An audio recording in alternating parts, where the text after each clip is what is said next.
Welcome everyone to the star students academy और मैं हूं आपका होस्ट अनुज प्रशर और आज हम बात करने वाले हैं ह्यूमन आई के बारे में और उनके डिफेक्ट्स के बारे में। तो क्लास जैसे कि हमारी पिछली वीडियो आई थी ह्यूमन आइज़ के ऊपर कि कैसे आइज़ में इमेज फॉर्मेशन होती है, कैसे आपकी इमेज डेवलप होती है, कैसे यानी कि ब्रेन की रोल होता है, कॉर्निया क्या होता है, रेटिना क्या होता है, इन सभी के बारे में हमने कल डिस्कस किया था। और अब हमारी जो नई वीडियो आ रही है इसमें हम बात करेंगे human I and it's defects के बारे में कि ह्यूमन आई के बेसिकली क्या डिफेक्ट होते हैं, क्या प्रॉब्लम्स आती हैं, पावर ऑफ अकोमोडेशन क्या होता है, ये सब चीज़ें हम डिस्कस करेंगे इसी वीडियो में। So without wasting any time class let's get started. सबसे पहले बात करते हैं हम पावर ऑफ अकोमोडेशन के बारे में। पावर ऑफ अकोमोडेशन होती क्या है? सो क्लास सिलरी मसल्स के बारे में हमने पिछली वीडियो में डिस्कस किया था। ये मसल वो होते हैं जो आपकी फोकल लेंथ को एडजस्ट करने में हेल्प करते हैं, यानी कि जो क्रिस्टलाइन लेंस होता है उसके ऊपर और नीचे सिलरी मसल्स होते हैं। ये आपकी फोकल लेंथ को मॉडिफाई कर सकते हैं अकॉर्डिंग टू ऑब्जेक्ट की लोकेशन की, आपका ऑब्जेक्ट कहाँ पे लाए करता है। ठीक है, तो देखो यहाँ पे लिखा है ciliary muscle can modify the curvature of eye to the some extent.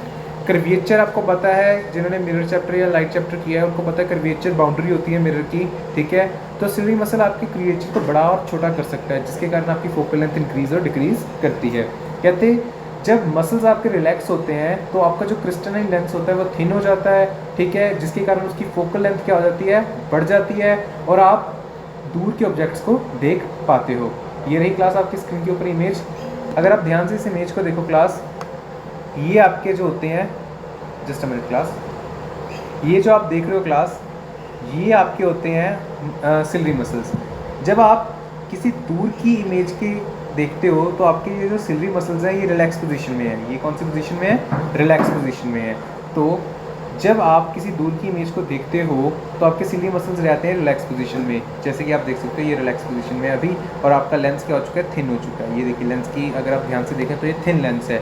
तो जो सिलरी मसल्स होते हैं जब वो रिलैक्स पोजीशन में होते हैं तो आपका लेंस थिन हो जाता है, जिसके कारण आप दूर उसकी फोकल लेंथ बढ़ जाती है और आप डिस्टेंस ऑब्जेक्ट जो है बड़े आराम से देख सकते हो, यानी कि आपको जो दूर की चीज़ें बड़ी आसानी से दिख जाती हैं। उसके बाद बात करते हैं क्लास, एक और कंडीशन होती है सिलरी मसल्स की।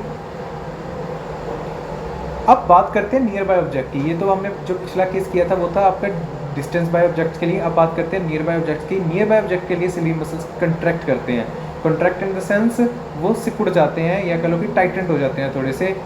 उसके कारण क्या होता है, लेंस का कर्वेचर बढ़ जाता है, यानी कि लेंस थोड़ा थिक हो जाता है।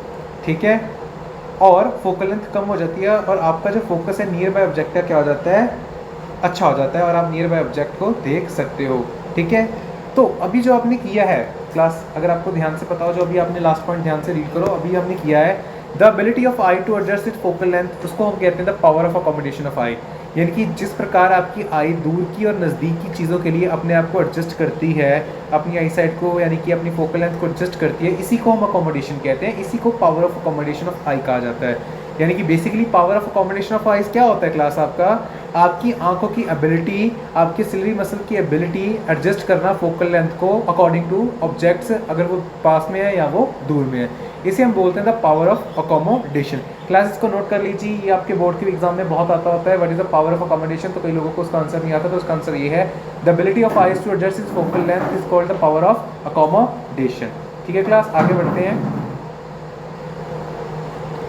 अब ये जो केस है आप ध्यान से ये वाला केस देखो, ये वाला केस आप देखो ध्यान से, इसमें आई साइड आपको देखो, ये जो मसल्स हैं आपके इसमें कॉन्ट्रैक्ट कर रहे हैं। ये देखो, ये मसल्स देखो कॉन्ट्रैक्ट हो रहे हैं, ये मसल्स क्या हो रहे हैं, कॉन्ट्रैक्ट हो रहे हैं, सिकुड़ रहे हैं। जब ये मसल कॉन्ट्रैक्ट होंगे, ये जो आपका लेंस है क्रिस्टलाइन लेंस, ये थिक हो जाएगा। जिसको नहीं पता ये कॉर्निया होता है क्लास, आपका कॉर्निया, इसमें रिफ्रैक्शन होती है, जितनी भी लाइट एंटर करती है यहाँ से रिफ्रैक्ट होती है। तो सिलरी मसल्स क्या होते हैं, कॉन्ट्रैक्ट होते हैं, उनके कॉन्ट्रैक्ट होने से ये जो लेंस का कर्वेचर है ये बढ़ जाता है और आपके जो नियर बाय ऑब्जेक्ट है उनको देखने में आपको क्या होती है, आसानी होती है। क्लियर है? तो आपने यहाँ पे दो चीज़ें याद रखनी है क्लास, जब आपका लेंस थिन होगा तो आप दूर की ऑब्जेक्ट्स देख सकते हो, और जब आपका लेंस थिक होगा तो आप नियर बाय ऑब्जेक्ट्स देख सकते हो। इसे बोलते हैं the power of accommodation of eye. आगे चलते हैं क्लास, डिफेक्ट्स के बारे में बात करते हैं, डिफेक्ट ऑफ आइज़। तो सबसे पहले आपको एक कॉमन डिफेक्ट बताता हूँ जो मोस्टली ओल्ड एज में अक्कर होता है, जिसे हम बोलते हैं कैटरैक्ट। तो कैटरैक्ट के केस में क्या होता है क्लास, आपका जो क्रिस्टलाइन लेंस होता है बिल्कुल वाइट हो जाता है। ये ओल्ड एज में बहुत ही कॉमन पाया जाता है और ये सर्जिकल ऑपरेशन से ठीक हो जाता है, यानी कि क्यूरेबल डिसीज़ है। तो इसे क्या बोलते हैं हम, कैटरैक्ट। और इसके अलावा क्लास एक और डिसीज़ होते हैं जो वो भी कॉमन ही है, ठीक है। याद रखना क्लास, जो कैटरैक्ट होता है इससे आपकी पार्शियल कंप्लीट विजन लॉस होता है, ठीक है। अब बात करते हैं दूसरे डिफेक्ट्स की। तो जो पहले डिफेक्ट निकल के आ रहा है क्लास वो है आपका मायोपिया, दूसरा है आपका हाइपरमेट्रोपिया और तीसरा आपका प्रिसोपिया होता है, ठीक है क्लास। तो ये 3 डिफेक्ट होते हैं, ध्यान से नोट कर लो, मायोपिया, हाइपरमेट्रोपिया, प्रिसोपिया, ठीक है क्लास। अब बात करते हैं कैटरैक्ट के बारे में। थोड़ा सा कैटरैक्ट के बारे में बताया था ना आपको, चलो थोड़ा इसके बारे में डिस्कस करते हैं हम। ये इमेज आ रही है आपकी स्क्रीन के ऊपर क्लास, ध्यान से देखो। तो जो लेफ्ट हैंड साइड है आपका क्लास, ये एक नॉर्मल आई है। ये जो लेफ्ट हैंड साइड है आप देख रहे हो नॉर्मल आई है, इसका लेंस चेक करो क्लास, ये होता है आपका लेंस, इसका लेंस चेक करो, बिल्कुल सही है, बिल्कुल सही है, ठीक है। वही हम बात करते हैं क्लास दूसरी ओर, जस्ट अ मिनट क्लास, वही हम बात करते हैं क्लास दूसरी ओर कैटरैक्ट आई की, just a minute class, just a minute. वही हम बात करते हैं दूसरी ओर कैटरैक्ट आई की। तो ध्यान से देखो, ये कैटरैक्ट आई में ये लेंस देखो आप ध्यान से, जस्ट अ मिनट, ये लेंस देखो आप, ये वाइट पड़ा हुआ है, ठीक है। और ये लेंस देखो आप, ये ब्लैक पड़ा है, और ये लेंस देखो आप वाइट पड़ा हुआ है। तो ये जो मिल्की कलर होता है क्रिस्टलाइन लेंस का होना, इसे ही हम कैटरैक्ट बोलते हैं। और ये देखिए ये ब्लॉक हो चुका है, आपका लेंस क्या हो चुका है, ब्लॉक हो चुका है, इसमें लाइट नहीं जाती, तो उसके कारण क्या होता है आप देख नहीं पाते हो, ठीक है। और यहाँ पे देखो लेंस बिल्कुल क्लियर है, लाइट पास हो रही है, तो आपका ऑब्जेक्ट की फॉर्मेशन अच्छी हो जाएगी, इमेज फॉर्मेशन हो पाएगी और आप ऑब्जेक्ट को देख पाओगे। तो इसे बोलते हैं कैटरैक्ट आई, ठीक है क्लास। आगे चलते हैं हम आगे। पहले बात करते हैं क्लास मायोपिया के बारे में। मायोपिया होता क्या है? तो क्लास मायोपिया को हम नियर साइटनेस भी बोलते होते हैं, ठीक है। जिसमें मायोपिया होता है वो नियर बाय ऑब्जेक्ट तो देख सकता है, यानी कि इसको नियर साइटनेस का नाम दिया जाता है। जो भी आपका नियर बाय ऑब्जेक्ट होता है आप उसको बड़ी आसानी से देख सकते हो, लेकिन जो डिस्टेंस ऑब्जेक्ट होते हैं उसको आप नहीं देख पाते। तो इसका कारण होता है कि ये जो पॉइंट होता है मायोपिक पर्सन का, वो थोड़ा पहले होता है इन्फिनिटी से, यानी कि मायोपिक आई का इन्फिनिटी पॉइंट थोड़ा पहले होता है एक्चुअल इन्फिनिटी से, क्लियर है। और इसकी जो इमेज होती है वो रेटिना पे फॉर्म नहीं होती, वो रेटिना से पहले फॉर्म हो जाती है। मैं आपको अभी एक इमेज दिखाऊंगा, ठीक है, तो उससे आपको ज़्यादा क्लियर हो जाएगा, क्लियर है। तो ये है आपका मायोपिक आई जो आपने राइट हैंड साइड में देख रहे हो, ये मायोपिक है। थोड़ी देर में मैं इसको बड़ा भी करूँगा। तो क्लास बेसिकली इसमें होता क्या है, जो आपकी इमेज फॉर्मेशन होती है वो रेटिना पे ना होकर पहले हो जाती है, और इस केस में जो आपका फारस्ट पॉइंट होता है या कह लो कि इन्फिनिटी पॉइंट होता है वो पहले आ जाता है, यानी कि थोड़ा सा पीछे रहता होता है नॉर्मल का, और आपको इसीलिए डिस्टेंस ऑब्जेक्ट नहीं दिखते। तो अब बात करते हैं क्या ये क्योरेबल है कि नहीं है। जी हाँ क्लास, ये बिल्कुल क्योरेबल है, क्योंकि आपको पता है जब आपकी आई साइड वीक हो जाती है तो आप स्पेक्टिकल यूज़ करते हो। तो बेसिकली उस स्पेक्टिकल में आप जो यूज़ करते हो वो कनकेव लेंस होता है, वो कनकेव लेंस आपका सुटेबल पावर का होता है, जिसके कारण आप डिस्टेंस ऑब्जेक्ट देख पाते हो, ठीक है। ये मायोपिक आई होती है क्लास। आगे मैं आपको अगले पेज पे एक इमेज दिखा रहा हूँ क्लास, ध्यान से उस इमेज को देखिएगा, ठीक है। ये मायोपिक आई की इमेज है, देखिए अब ध्यान से देखिए, इसमें ये आपकी लाइट एंटर कर रही है, लेकिन इसकी जो इमेज फॉर्मेशन हो रही है या वो यहाँ पे हो रही है, देखिए रेटिना में नहीं हो रही, जस्ट अ मिनट क्लास, ये देखिए रेटिना में नहीं हो रही है आपकी इमेज फॉर्मेशन, आपकी इमेज फॉर्मेशन पहले ही हो रही है, रेटिना से कितनी पहले हो रही है आपकी इमेज फॉर्मेशन। और इसके कारण रेटिना के जो सेल्स हैं वो एक्टिव नहीं होते, ब्रेन को इन्फॉर्मेशन नहीं जाती, इसलिए आपको जो दूर के ऑब्जेक्ट हैं क्लियरली विजिबल नहीं होते। तो this is defect called myopic eye, और इसका जो क्योर है वो भी मैं आपको दिखा देता हूँ क्लास, वेट अ मिनट। अब इसकी क्योर की बात कर लेते हैं। तो क्लास ये देखिए हमने क्या किया, अब कनकेव लेंस लगा दिया। कनकेव लेंस जिनको नहीं पता है वो थिक होता है और मिडिल में से थिन होता है, ठीक है। तो ये जो कनकेव लेंस होता है ये साइड बाउंड्रीज में से थिक होता है एजिस पर, और सेंटर में से थोड़ा थिन होता है। तो इसमें से जब लाइट एंटर करती है तो उसकी रीच जो होती है वो रेटिना पे बनती है, देखो रेटिना पे बन रही है। अब इस केस में ब्रेन को इन्फॉर्मेशन जाएगी, ब्रेन इमेज आपकी इन्वर्ट करके आपको शो करेगा और आपकी आईज में इमेज फॉर्मेशन हो पाएगी, ठीक है। इसे हम बोलते हैं मायोपिक आई। आगे चलते हैं क्लास, आगे आता है हाइपरमेट्रोपिया। हाइपरमेट्रोपिया जो होता है क्लास, उसके बारे में बात करते हैं। हाइपरमेट्रोपिया में जो पर्सन होता है उसको फार साइटनेस भी बोलते होते हैं, ठीक है।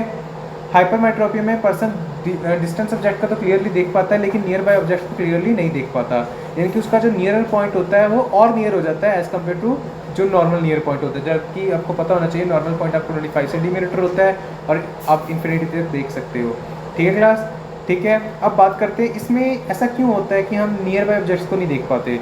तो इसका कारण होता है क्लास, आपका जो फोकस होता है वो शिफ्ट हो जाता है रेटिना के पीछे, यानी कि आपकी इमेज रेटिना पे नहीं बनती है, वो रेटिना के पीछे बन रही है, तो इसलिए आपको नियर बाय ऑब्जेक्ट देखने में दिक्कत आती है, ठीक है। और इसमें जो बेसिकली दूसरा कारण होता है या तो फोकस लेंथ काफ़ी ज़्यादा लंबी हो जाती है, या फिर कह लो कि जो आई बॉल है वो स्मॉल हो जाती है। ये दोनों ही प्रॉब्लम सिलरी मसल्स की ऑक्यूपेंटेंसी के कारण होती है। आगे चलते हैं क्लास। इसको हम क्योर कर सकते हैं कन्वेक्स लेंस यूज़ करके। इसको हम यूज़ कर सकते हैं कन्वेक्स लेंस यूज़ करके। कन्वेक्स लेंस आपको जिनको नहीं पता वो मैग्नीफाइंग लेंसेज में भी यूज़ होते हैं, और मैग्नीफाइंग ग्लास का आपने कई बार यूज़ किया होगा, ठीक है, छोटी छोटी ऑब्जेक्ट्स को देखने के लिए। तो आपकी स्क्रीन की राइट हैंड साइड में जो आप देख रहे हो ये आपकी क्या है, हाइड्रोमेट्रोपिक आई। तो क्लास अब इस इफेक्ट को मैं इमेज को बड़ा करके दिखाता हूँ, तो आप ध्यान से उसमें देखना। तो ये देखिए क्लास, इस इमेज को मैं थोड़ा जूम करके दिखा रहा हूँ आपको। ये देखिए आपका जो पॉइंट ऑफ फोकस है वो बिल्कुल पीछे बन रहा है। जो आपका पॉइंट ऑफ फोकस है ये देखिए यहाँ पे बन रहा है पॉइंट ऑफ फोकस। क्लियर है क्लास? तो पॉइंट ऑफ फोकस यहाँ पे बनना चाहिए था, अब ये यहाँ पे बन रहा है। तो इसी शिफ्ट के कारण आपकी जो आईज है वो नियर बाय ऑब्जेक्ट नहीं देख पाती। इसे हम बोलते हैं द नियर साइडनेस डिसीज, यानी कि आपको नियर बाय ऑब्जेक्ट नहीं दिखते। फार ऑब्जेक्ट आप क्लियरली देख सकते हो लेकिन नियर बाय ऑब्जेक्ट नहीं देख सकते। अब बात करते हैं क्लास इसका क्योर क्या हो सकता है, कि इसको अब हम कैसे करेक्ट कर सकते हैं। तो इसको करेक्ट करने के लिए कन्वेक्स लेंस की यूज़ होती है। ये देखिए कन्वेक्स लेंस, जिसको नहीं पता है कन्वेक्स लेंस आपका बाउंड्रीज पे थिन होता है, मिडल में से थिक होता है। ये आपका कन्वेक्स लेंस। अब जो इमेज है आपकी ध्यान से देखिए वो रेटिना पे बन रही है, यानी कि अब पॉइंट ऑफ फोकस पीछे नहीं है। ध्यान से देख लीजिए, पॉइंट ऑफ फोकस बिल्कुल रेटिना के ऊपर है, इमेज फॉर्मेशन बिल्कुल रेटिना के ऊपर हो रही है, इसलिए ये जो आपकी इमेज है बहुत ही अच्छी बन रही है। क्लियर है क्लास? हाँ जी। तो इससे आपका मेट्रोपिक आई जो है, हाइपर मेट्रोपिक आई जो है वो सही किया जा सकता है कन्वेक्स लेंस की यूज से, ठीक है। तो जिन लोगों को नज़दीक में देखने में प्रॉब्लम आती है, जो बेसिकली ओल्ड एज लोगों को होती है, तो उनके लिए जो आई स्पेक्टिकल्स बनती हैं उनमें कन्वेक्स लेंस होते हैं प्रेफर्ड सुटेबल फोकल लेंथ के, जिनके कारण वो नियर बाय ऑब्जेक्ट देख सकते हैं। क्लियर है? और अगर आपको ध्यान दिया हो क्लास अभी कभी आपने, तो आपके जो डिस्टेंस ऑब्जेक्ट होते हैं उनमें कनकेव लेंस होता है, और उनके ऊपर जो नंबर आपका आता है वो माइनस में आता होता है, और वहीं नियर बाय ऑब्जेक्ट के लिए जो आपका नंबर आता होता है वो प्लस में आता होता है, ठीक है। तो याद रखना, अगर प्लस का नंबर शो हो रहा है तो फोकल लेंथ पॉजिटिव में, दैट मीन्स वो कन्वेक्स लेंस है। अगर आपका माइनस में नंबर शो हो रहा है, डायोप्टर पावर माइनस में आ रही है, तो दैट मीन्स वो आपकी कनकेव लेंस है। क्लियर है? आगे चलते हैं क्लास। आगे आपका टॉपिक आ रहा है प्रेसोबिया होगा। Just a minute class. आगे आपका टॉपिक है क्लास प्रेसोबिया। प्रेसोबिया एक डिसीज़ होता है जिसमें आपकी power of accommodation usually decrease करती है एजिंग के साथ। ये बेसिकली एज्ड पीपल को होता है और रेयर होता है यंगस्टर में या टीनेजर में। तो इसमें बेसिकली होता क्या है, आपकी power of accommodation usually decrease कर जाती है। तो एज अ रिज़ल्ट आपको दोनों ही दूर की और नज़दीक भी ऑब्जेक्ट्स देखने में क्या आती है, दिक्कत आती है। तो इसके लिए आपके सिली मसल्स ही रिस्पॉन्सिबल होते हैं, क्योंकि सिली मसल इतने वीक हो जाते हैं वो अकोमोडेट ही नहीं कर पाते लाइट एंटर जो कर रही है, इसलिए आपका फोकस सही तरीके से बैठता नहीं और आपको प्रेसोबिया हो जाता है, ठीक है।